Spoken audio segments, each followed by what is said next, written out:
The distance now, it seems far, far away, but when we were younger, this little distance didn't seem as far. At 90 years old, Willie Reed and Nat Bates move a lot slower these days, but they clearly remember their glory days on the baseball field. I enjoyed turning the double play. They've been friends since middle school and have lived in Richmond, California for most of their lives. But still reminisce about a time 7 decades ago when they moved north to play baseball on an all-black team. It was July 1st, 1952. The town of Indian Head, Saskatchewan was celebrating its 50th anniversary. The main event was dubbed Canada's Greatest Baseball Tournament. It attracted thousands of fans. And on the mound for the Indian Head Rockets was a young black man from California, Nat Bates. Behind him at second base was one of his best friends, Willie Reed.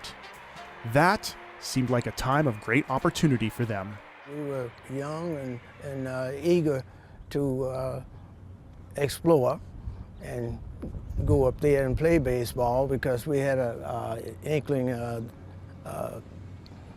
being in the majors later on in life and so forth. And we figured that would be a good experience. The Canadians were extremely polite, friendly, supportive. We had a pretty good baseball team, and we generally filled the stands wherever we played.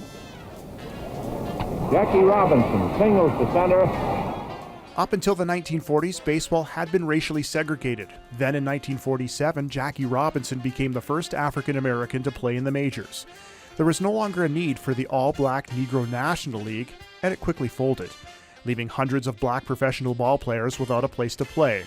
Most ended up on barnstorming teams touring across America. Nat and Willie made their way up to Saskatchewan after the Jacksonville Eagles moved to Canada and became the Indian Head Rockets. It's a new adventure. I don't think the players, my co-players, were, fearful. Coming from the United States, where right after the war we had experienced a lot of racism in housing, and just in personal relationships. But in Canada, the only thing that you might call racial, but it wasn't, is that they referred African Americans as darkies.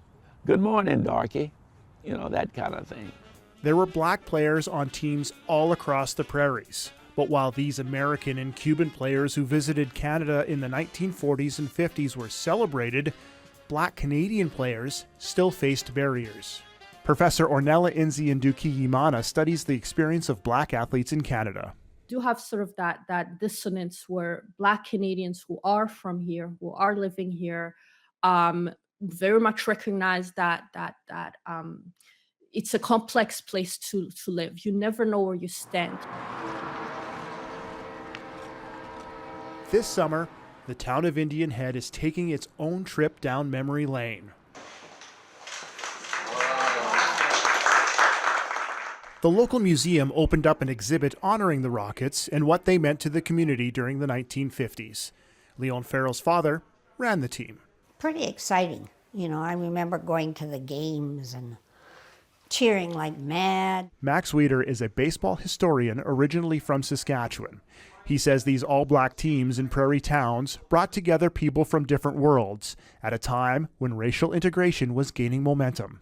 That role it played in exposing people in Indian Head, people across the prairies, to people of different cultures.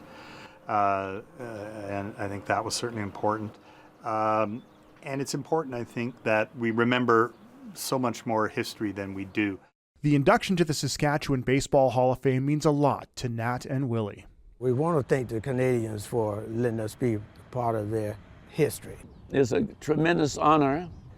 For these two longtime friends and for the town they represented, their old team still holds a special place in their hearts.